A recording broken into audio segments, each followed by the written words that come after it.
Па-першае, Расія слабая.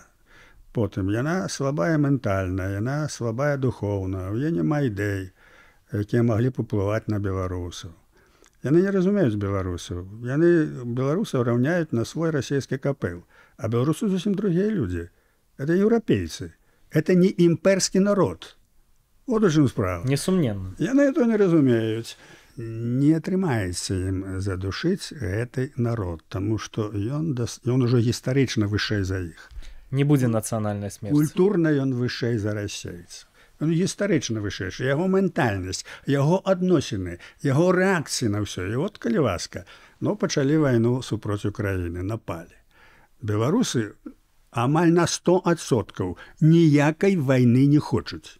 Вот наш народ сваёй стыхійнай, сваёй ментальнасць, ён трымае гэта ўсё. І для украінцаў гэта вельмі важна. Таму няма паўночнага фронту.